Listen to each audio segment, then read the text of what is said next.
Hello friends, मी Vishakha global online मराठीमध्ये आपल्या सर्वांचं स्वागत आहे. आजच्या सेशनमध्ये आपल्याला SGBAU आणि KBCNMU या दोन्ही युनिव्हर्सिटीच्या PhD एंट्रन्स टेस्ट म्हणजेच पेट 2026 साठी रिसर्च मेथॉलॉजीचं प्रिपरेशन करायचं आहे, ज्यामध्ये आजचा टॉपिक आहे रिसर्च डिझाईन. MCQ थ्रू आपण प्रिपरेशन करत आहोत.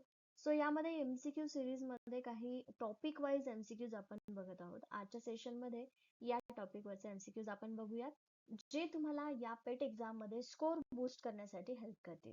So let's start with today session. सेशनला सुरुवात करण्या अगोदर एक इम्पॉर्टंट सूचना किंवा संधी आहे त्या स्टुडंटसाठी जे स्टुडंट्स खरंच या दोन्ही युनिव्हर्सिटीच्या पेट एंट्रन्स एक्झाम साठी प्रिपरेशन करत आहेत. आपल्याला माहिती आहे की 100 आउट ऑफ मार्क 50% हे पूर्णपणे रिसर्च मेथॉलॉजीला असतात. सो त्या हिशोबाने तो विचार करून आम्ही तुमच्यासाठी एक फुल कोर्स घेऊन आलो आहोत, स्पेशली ऑन रिसर्च मेथॉलॉजी, जो तुम्हाला गॅरंटीड सिलेक्शन मिळवून देतो, ज्यामध्ये आम्ही तुम्हाला mock test, notes, live lectures आणि MCQ PDF देत आहोत. याची पूर्ण फीस फक्त 899 आहे. टिल द एक्झाम डे तुम्हाला याच्यामध्ये सपोर्ट दिला जाईल, तुमचे डाऊट्स क्लिअर केले जातील आणि जे काही तुम्हाला हवं असेल हेल्प एक्झाम प्रिपरेशन मध्ये ती सगळी इथे दिली जाईल. फक्त इकडे दिलेल्या व्हॉट्सअप नंबरवरती मेसेज करून तुम्ही लगेचच या प्रिपरेशनला सुरुवात करू शकता. न्यू बॅच 24 ऑगस्ट 2026 पासून स्टार्ट होते, तर लवकर आपलं नाव रजिस्टर करून लगेचच प्रिपरेशनला सुरुवात करूया. So this is our first question. Research design यामधला हा पहिला प्रश्न आहे. A research design is essentially a dash dash for collection, measurement and analysis of data. तो संशोधन आराखडा म्हणजे माहिती संकलन, मापन व विश्लेषणाचा डॅश डॅश असतो. आता याच्यामध्ये डिझाईन विचारले, रिसर्च डिझाईन बद्दल, आणि इथे ऑप्शन दिले: आराखडा, नियोजन, गृहीतक, नमुना आणि प्रश्नावली. हे 4 ऑप्शन आहेत. सो याच्यामध्ये संशोधन आराखडा म्हणजे काय की संपूर्ण संशोधनाचा पूर्वनियोजित नकाशा असतो. म्हणजे संशोधनामध्ये माहिती कशी संकलित करायची, तिचं मापन कसं करायचं आणि मिळालेल्या माहितीचं विश्लेषण कसं करायचं, याचं पूर्ण रिसर्चचं इन्फॉर्मेशन या रिसर्च डिझाईन मध्ये दिलेलं असतं. सो हे डिझाईन जे आहे त्याला आपण ब्ल्यूप्रिंट किंवा प्लॅन म्हणतो, नियोजन म्हणतो. ठीक आहे. सो संशोधन आराखडा संपूर्ण संशोधनाचा पूर्व नियोजित नकाशा असतो, त्याला ब्ल्यूप्रिंट आपण म्हणतो. Okay. Next question: which research design is most suitable when the problem is new and very little is known about it? समस्या नवीन असून तिच्याविषयी फारच थोडी माहिती असेल तेव्हा कोणता आराखडा योग्य ठरतो? Option A: exploratory research, descriptive research, experimental design, diagnostic research. ठीक आहे, हे ऑप्शन्स आहेत, हे 4 आपले ऑप्शन्स आहेत आणि त्यामध्ये करेक्ट आन्सर कोणता असणार आहे? तर समजा आता याच्यामध्ये क्वेश्चन मध्ये नेमकं काय विचारलंय की एखादी समस्या समजा नवीन आहे आणि त्याबद्दल आपल्याला फारशी माहिती पण उपलब्ध नाहीये, मग अशा वेळी काय केलं जातं? तर तो म्हणजे अन्वेषणात्मक आराखडा, एक्सप्लोरेटरी रिसर्च याच्यामध्ये केला जातो. कारण याचा उद्देश काय असतो की समस्येचा प्राथमिक शोध घेणं आणि नवीन कल्पना मिळवणं. पुढील संशोधकांसाठी याच्यामध्ये गृहीतक तयार करण्यासाठी हे रिसर्च इथे उपयोगी येतो. सो ऑप्शन ए याचं करेक्ट आन्सर आहे. ठीक आहे. नवीन समस्या शोधण्यासाठी अन्वेषणात्मक आराखडा इथे आपण तयार करतो. ठीक आहे. पुढचा प्रश्न आहे: which design is use to describe the characteristics of population or situation as it exist. लोकसंख्येची किंवा परिस्थितीची जशी आहे तशी वैशिष्ट्य वर्णन करण्यासाठी कोणता आराखडा वापरतात? ठीक आहे.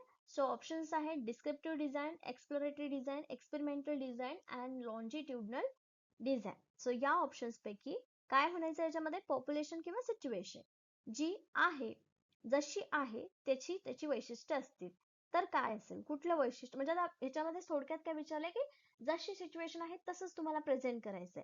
सो या रिसर्च डिझाईन मध्ये लोकसंख्येची परिस्थिती असेल किंवा सध्याची स्थिती असेल तसंच वर्णन करायचंय, म्हणजे डिस्क्रिप्शन करायचंय. म्हणजे याचं करेक्ट आन्सर काय येणार आहे? ऑप्शन ए, डिस्क्रिप्टिव्ह डिझाईन, वर्णनात्मक आराखडा.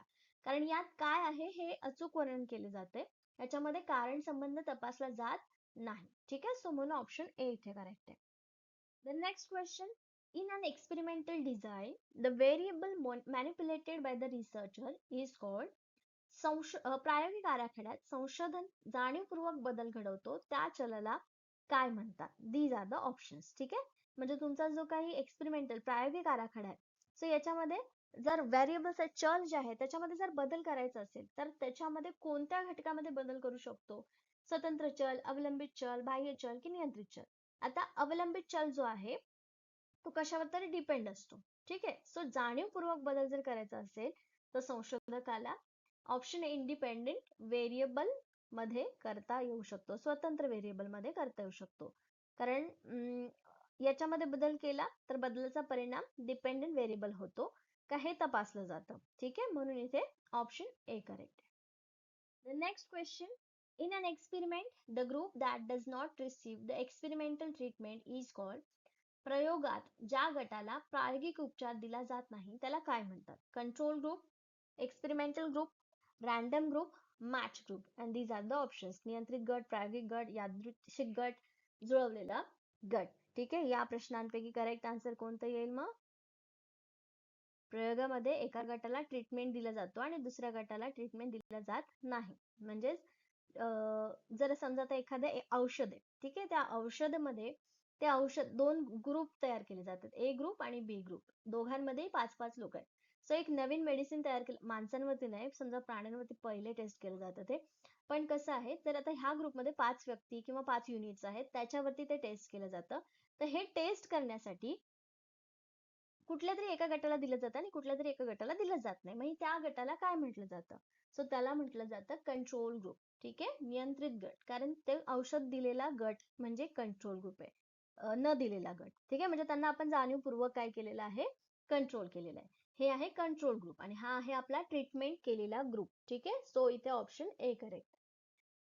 नेक्स्ट क्वेश्चन आहे, random assignment of subjects to group in an experiment mainly helps to control extraneous variables, increase sample size, reduce cost of the study, frame the hypothesis. आता याच्यामध्ये जे विचारलेलं आहे, यादृच्छिक विभागणी कशासाठी केली जाते, म्हणजे प्रयोग जो आहे या प्रयोगामध्ये मेनली घटकांची गटामध्ये यादृच्छिक विभागणी कशासाठी केली जाते? सो याचा अभ्यास, याचं करेक्ट आन्सर जे येणार आहे ते येणार आहे ऑप्शन ए, बाह्य चलांवर नियंत्रण ठेवण्यासाठी. आता याच्यामध्ये काय होतं की पार्टिसिपेंट्सची गटांमध्ये रॅन्डम पद्धतीने विभागणी केली जाते यादृच्छिकपणे.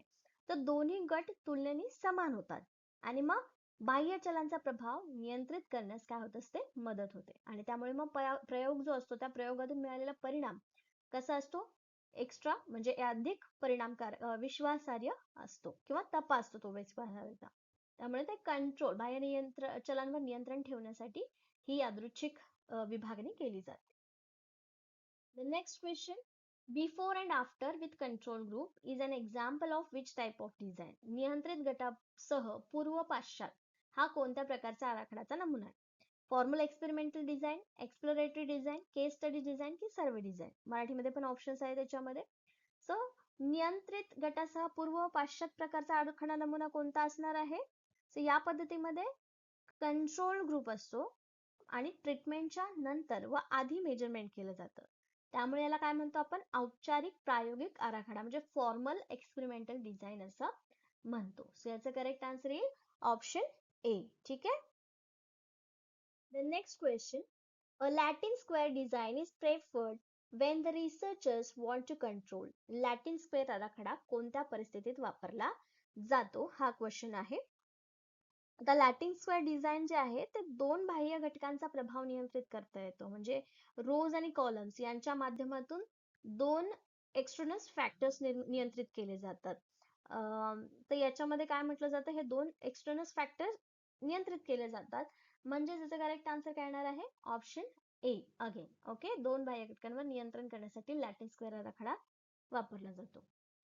पुढचा प्रश्न आहे, a cross sectional research design collects data. आडवा छेद क्रॉस सेक्शनल आराखड्यात माहिती कधी संकलित केली जाते? याच्यामध्ये क्रॉस सेक्शनल डिझाईन मध्ये माहिती एका स्पेसिफिक कालबिंदूवर किंवा एका काळाच्या कालावधीसाठी संकलित केली जाते. तर मग ह्याला आपण काय म्हणू शकतो, म्हणजे याला आपण स्नॅपशॉट सारखं समजू शकतो. ठीक आहे, सो एखाद्या परिस्थितीत एका वेळची स्थिती पाहायची असते आणि ते क्रॉस सेक्शनल मध्ये आपण करतो. सो याचं करेक्ट आन्सर येणार आहे option A, at a single point in a time. ठीक आहे, एकाच वेळी एकाच कालबिंदूवर. Then next question will be, studying the same group of respondents repeatedly over a long period of time, त्याच प्रतिसादकर्त्याचा दीर्घकाळ वारंवार अभ्यास करण्याच्या आराखड्याला काय म्हणतात? सो याच्यामध्ये ऑप्शन आहे longitudinal research design, cross sectional design, case study design, factorial design. And what will be the correct answer of this question? Question number, yes, याला आपण म्हणतो ऑप्शन ए लॉन्जिट्युडनल डिझाईन, दीर्घकालीन आराखडा. कारण एकाच ग्रुप किंवा रिस्पॉन्डंटचा बऱ्याच कालावधी म्हणजे दीर्घ कालावधीमध्ये वारंवार अभ्यास केला जातो तेव्हा त्याला आपण लॉन्जिट्युडनल डिझाईन असं म्हणतो. कारण कालानुसार होणारे बदल आणि ट्रेंड्स समजण्यामध्ये या रिसर्चमुळे मदत होते. पुढचा प्रश्न आहे internal validity of research design refers to.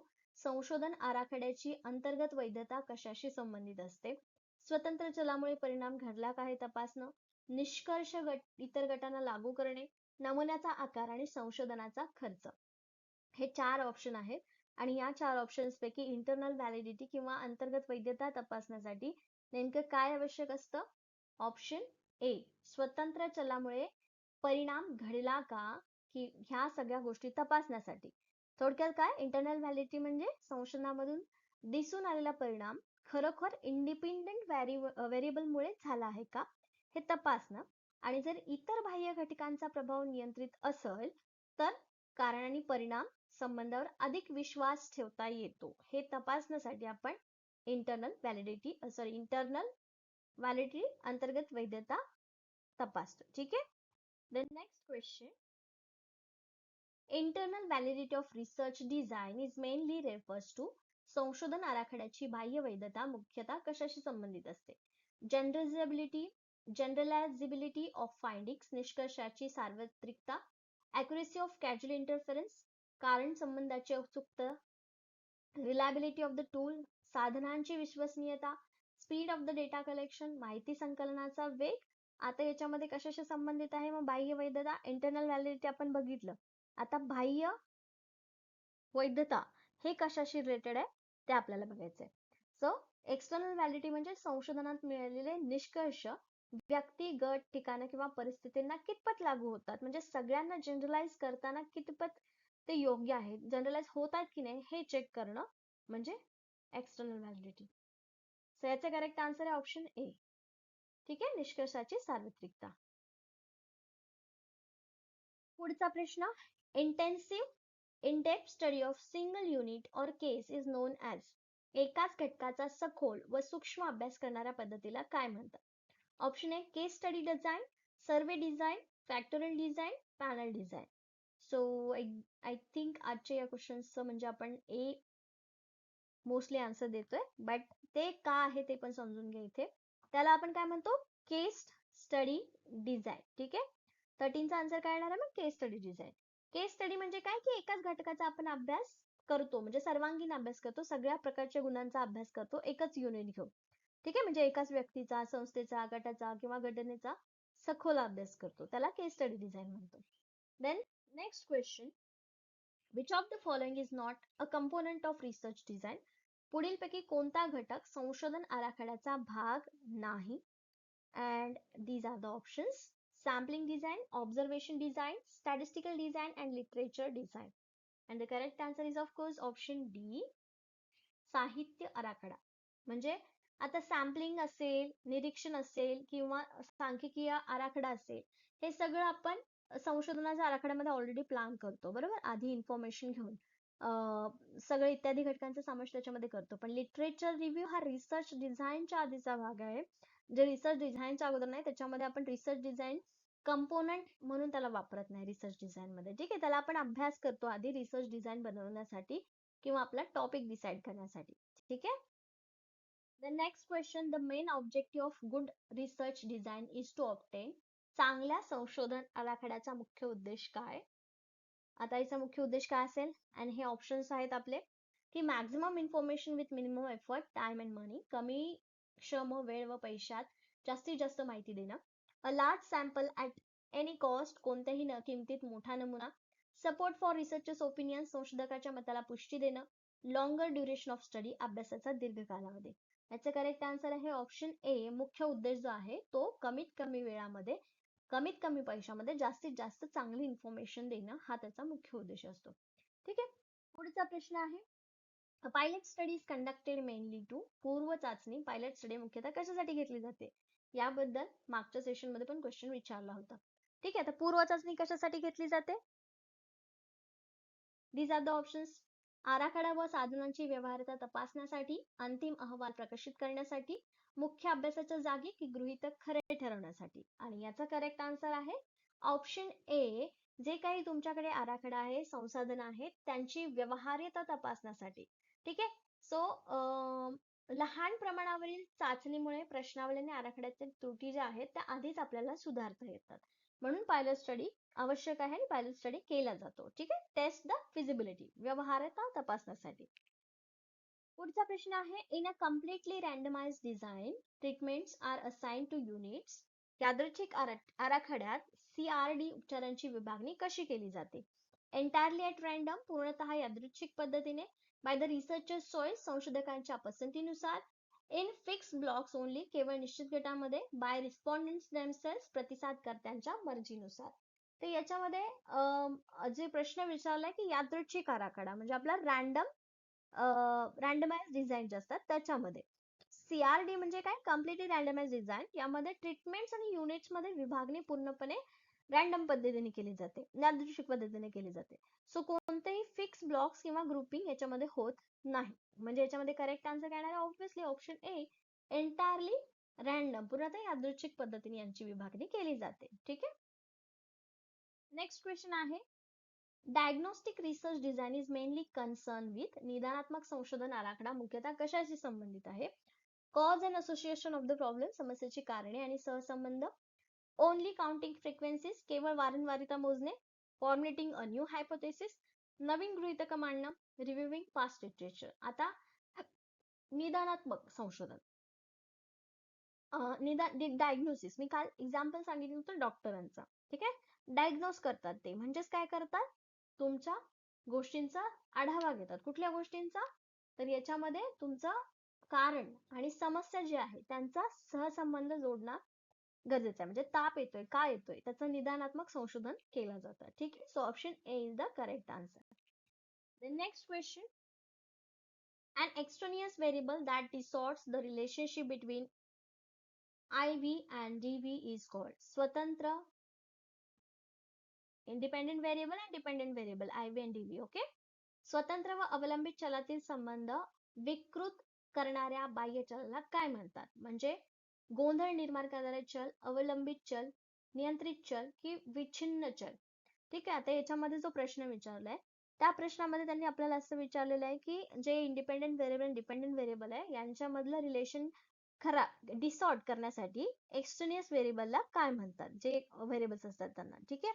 So बाह्य अडथळा निर्माण करणारा चल तो आहेच तो, तर त्याला आपण काय म्हणतो, को फाउंडिंग व्हेरिएबल. म्हणजे हे व्हेरिएबल दोन्ही व्हेरिएबल्स मधील वास्तविक रिलेशन स्पष्ट करण्याऐवजी गोंधळ निर्माण करतात, की ऍक्च्युअली काय करतात हे व्हेरिएबल हे सांगत नाही, तर त्याच्यामध्ये थोडंसं कन्फ्युजन आणि गोंधळ निर्माण करतात. सो ह्याला आपण ऑप्शन ए, को फाउंडिंग व्हेरिएबल्स किंवा गोंधळ निर्माण करणारे चल असं म्हणतो. ठीक आहे. Okay. The next question, which design has no control group and measures the subject only after the treatment? या आराखड्यात नियंत्रित गट नसतो व मापन केवळ उपचारानंतर होते, तो कोणता? ठीक आहे. आता याच्यामध्ये कंट्रोल ग्रुप नसतो आणि ट्रीटमेंट नंतर मेजरमेंट केलं जातं, असा कोणतं डिझाईन आहे? Option A, after only design, before after design, Latin square design and factorial design. याच्यामध्ये आफ्टर ओनली म्हणजे नियंत्रित गट नाहीये पण मापन उपचार केल्यानंतर होतं, म्हणजेच आफ्टर. म्हणजे करेक्ट आन्सर असणार आहे ऑप्शन ए, आफ्टर ओनली डिझाईन, केवळ पाश्चात्य आराखडा. तुलनेसाठी आधार रेखा नसल्याने याची अंतर्गत वैधता कशी असते, कमी असते. मग आफ्टर ओनली डिझाईन इथे वापरलं जातं किंवा त्याला म्हटलं जातं. Okay. Okay. So that's it for today. आजच्या सेशन मध्ये एवढेच क्वेश्चन आपण बघितले आहेत. आता जे स्टुडंट या एक्झाम साठी प्रिपेअर करत आहेत त्यांच्यासाठी खास ग्लोबल ऑनलाईन पब्लिकेशन घेऊन आलेलं आहे एक बुक, जे स्पेशली आहे research methodology for the PhD entrance and course work अभ्यासासाठी. ठीक आहे. याच्यामध्ये तुम्हाला topic wise notes, 30+ practice papers, previous year papers, topic wise MCQs या सगळ्या गोष्टी इन्क्लूड केलेल्या आहेत, जो तुम्हाला या एक्झामच्या प्रिपरेशन साठी मार्गदर्शक ठरेल. सो हे जे बुक आहे ते Amazon स्टोअर वरती उपलब्ध आहे. याची लिंक मी डिस्क्रिप्शन बॉक्स मध्ये टाकलेली आहे, तिकडून तुम्ही हे बुक ऑर्डर करू शकता आणि प्रिपरेशन मध्ये त्याला वापरू शकता. ठीक आहे. सध्या हे जे बुक आहे ते इंग्लिशमध्ये आहे, बट याचं मराठी व्हर्जन लवकरच आपल्यासाठी आम्ही घेऊन येणार आहोत. सो डेफिनेटली हे बुक एकदा वापरून बघा. ठीक आहे. So thank you for watching video. All the very best for the preparation.